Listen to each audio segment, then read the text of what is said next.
Assalamualaikum warahmatullahi wabarakatuh and good afternoon. So today we're going to continue on chapter 2, Sinusoid steady state analysis. So the last 2 weeks we already discussed on the nodal analysis, mesh analysis and superposition analysis. Now we're going to continue with the source transformation and also Thevenin and Norton circuit analysis. So let's go through these two topics today. So for source transformation, we can change the voltage source to current source. So this is an example on how we can change from voltage source to current source or from current source to the voltage source. So for example, you have a voltage source over here and then you want to change to the current source. We can use this equation on top over here. So from Vs we can get Is using this equation. If you want to change from this current source to the voltage source, you need to use this equation to change it. So let's look into the example. So example 10.7, if we look at this circuit here, it has a voltage source where the resistor is parallel with the series with the voltage source. So and the question asks you to find Vx, which is over here, using source transformation. I forget to mention about the element of the resistor or the impedance. So for the voltage source, if you want to transform to the current source, the impedance should be series with the voltage source, while if it's current source, it should be parallel with it. So you need to remember the position of the impedance. So then you can use the source transformation. So the purpose of source transformation is to make the analysis a bit easier. So however, the question asks you to use the source transformation. So we can transform the voltage source to the current source over here.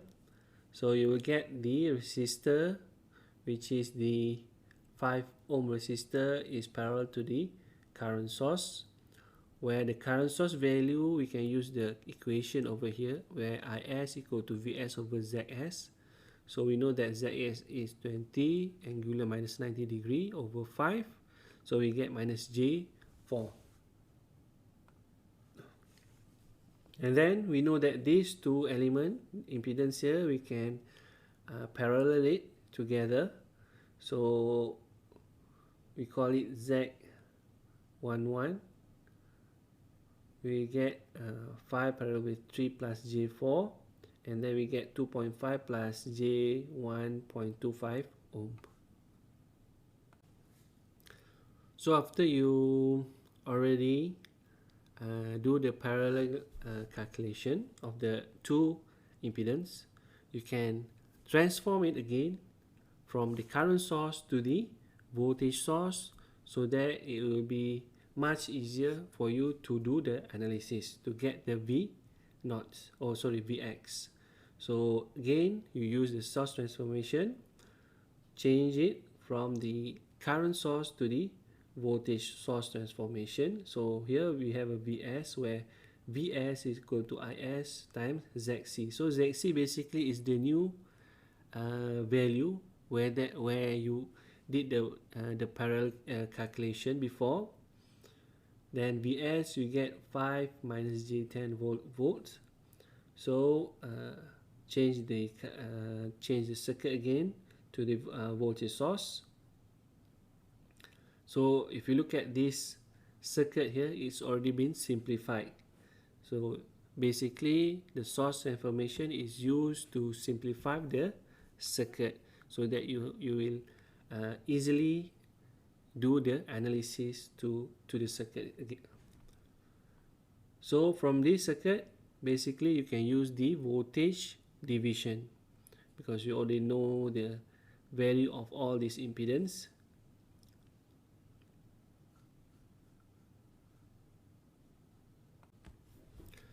So again, you can actually simplify it where you can add these two. Actually, we have two element impedance over here, so you can add it up. So using the voltage division or divider will be much easier. So here is the voltage division where the Vx is at the 10 ohm resistor. So simple the voltage division with two elements, because you already add the two impedance or element before.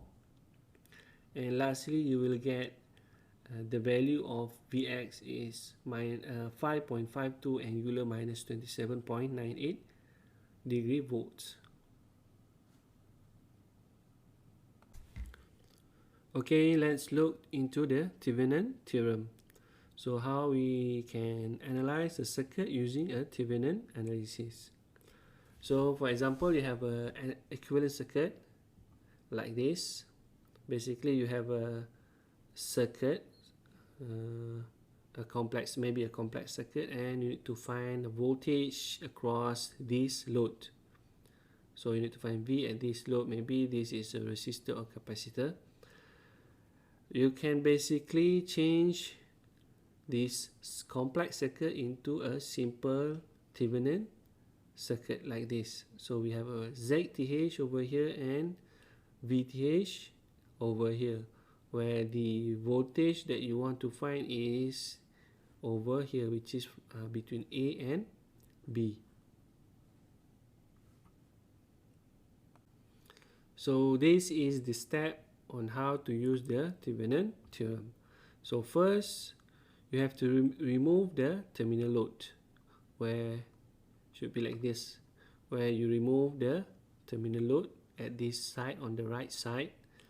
Then find ZTH by turning off the independent sources. Only the independent sources we need to turn off, where the voltage source is short circuit and the current source will be open circuits. And then after we find the ZTH, Z Thevenin, we need to find the voltage Thevenin, VTH, using circuit analysis technique. It's up to you whether you need to use nodal, mesh or anything. You have to find the VTH. And then we get the equivalent circuit like this over here. So for the special case, like if the circuit has a dependent source, basically you cannot turn off the dependent source. So you have to add V0 or I0 that I will be explaining after this.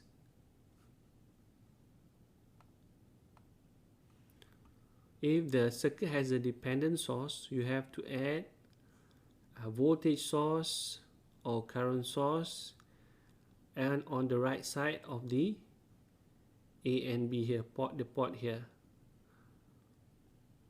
So the ZTH is basically equal to V0 over I0, or basically you can choose these two sources, depends on which one is the easier to calculate, whether V0 voltage source or I0 current source.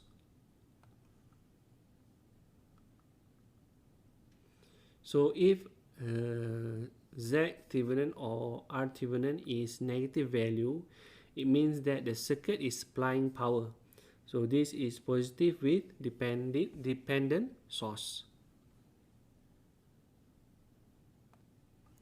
Sorry, this is basically possible, not positive. Possible with dependent source. So only dependent source can supply power. So how we want to get, how we want to use Norton theorem? So Norton theorem, we can get this In or Zn value over here by using the voltage Thevenin. So voltage Thevenin basically is equal to Zn times In. So the current Norton and Z Norton, where the Z Norton basically is equal to Z Thevenin. Let's look into this example 10.8. The question asks to obtain Thevenin equivalent point A, B. For the circuit over here.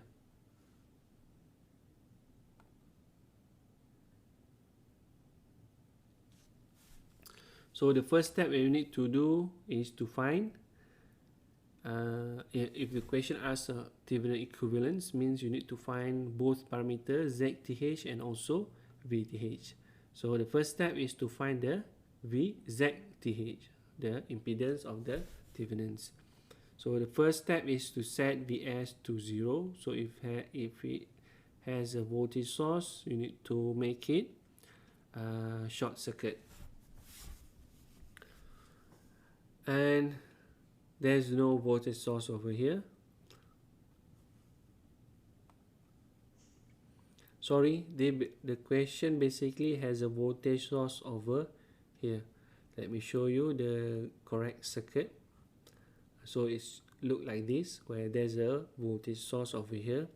However, if you want to find the ZTH, the step is you need to remove or turn off the voltage or current source, the independent current source. So for the voltage source, it will become a short circuit, while the current source, it will be open circuits. So that's why if you look at this circuit over here, there will be no voltage source because it's already been turned off, and it become short circuit over here. So to find ZTH, we already did the turn off the independent source. So you need to simplify the circuit. So you need to you'll be much easier to analyze the circuit. So you can transform from this circuit to this circuit, because if you look at this point here and this point here is basically connected. So that's why these two element or impedance here is parallel to each other. And if you look at this two, is also basically parallel, because these 2 point is also the connected with this short circuit. So these two parallel, and this is also two element here parallel. So it will be like this, where we need to we need to find the ZTH from this 2 point AB here. So make it parallel. So Z1 is, this is Z1 and this is Z2. Z1, after you did the calculation, you get 2.88 minus J 3.84, and for Z2 you will get 3.6 plus J 1.2. And the ZTH is basically Z1 plus Z2 because it is parallel to each other. It is series to each other. So if you look at this, once you already did the calculation between Z1 and Z2, this is, if you look at from the ZTH point AB here, it is basically in series, not in parallel. It is in series. So that's why we just add up Z1 and Z2, where you get 6.48 minus J 2.64 ohm.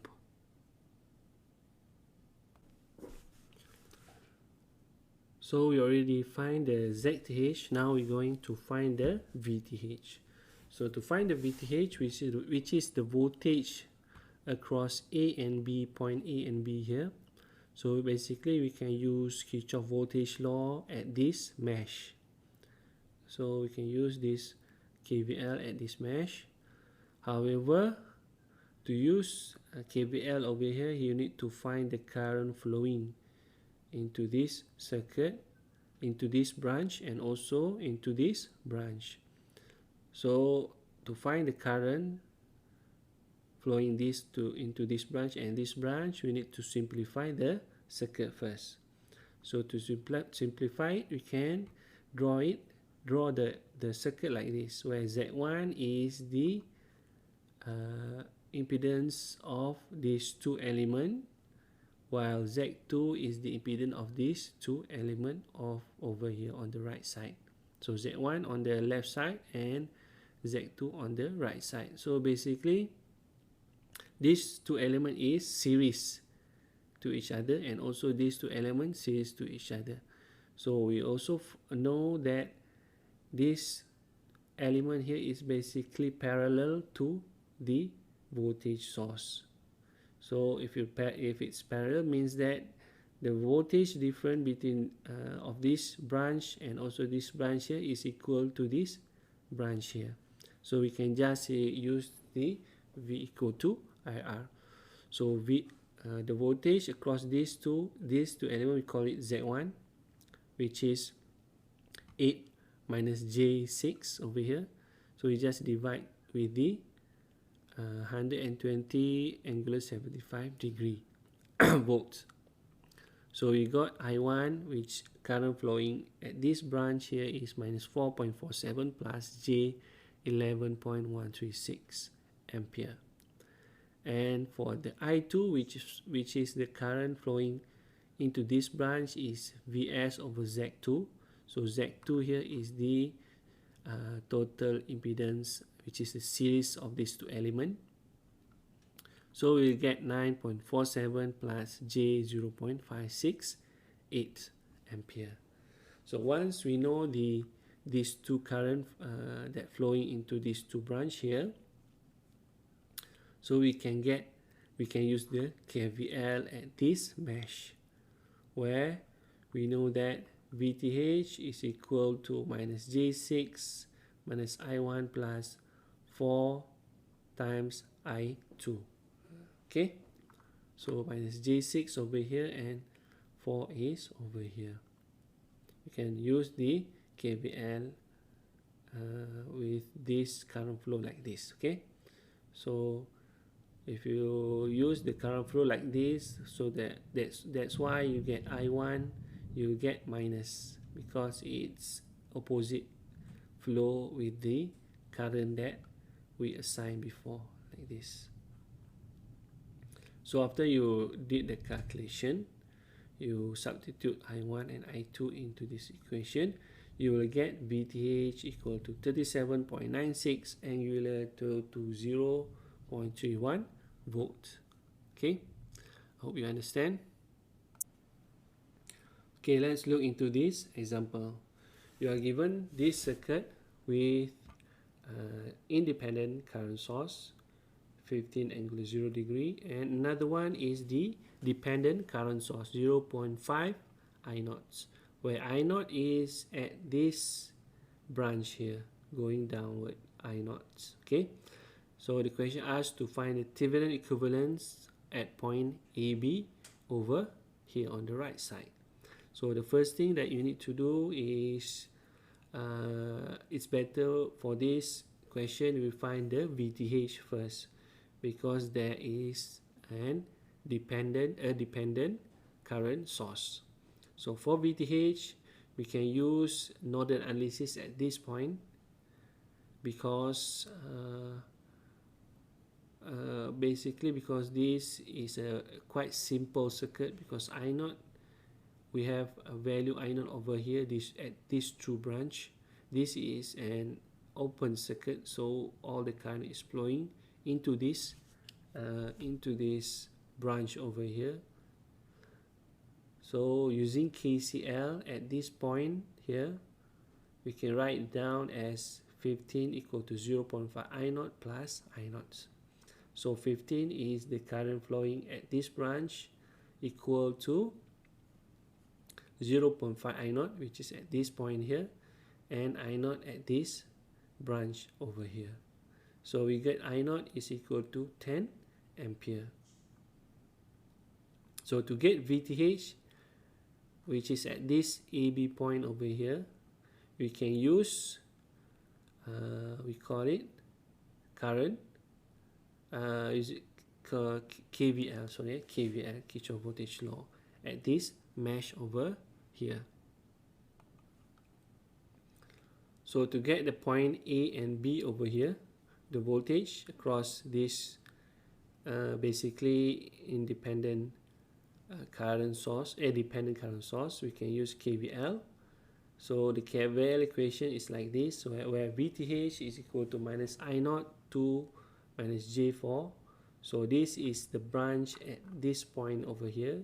Why it minus? Because we draw the current flow like this.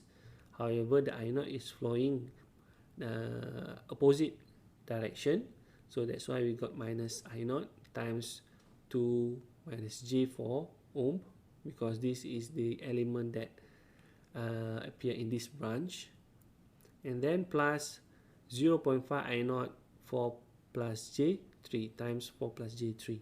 So this is basically the current flowing at this point over here with the impedance of 4 plus J3 at this branch. So after you calculate it, you get VTH equal to 55 angular 90 degree volt. So to get ZTH, you need to turn off the independent source. So for the circuit that we have the current source, so we need to turn it off. For current source, it will be open circuit. So that's why we get this circuit over here. The current source is being turned off. However, the dependent source, which is 0.5 I naught, cannot be removed. So we need to remain over here. And this is the point AB. So to solve this problem analysis, we need to add a current source over at the right side of the Thevenin circuit. So the IS, we can assume it is 3, or choose 3 angular 0 degree.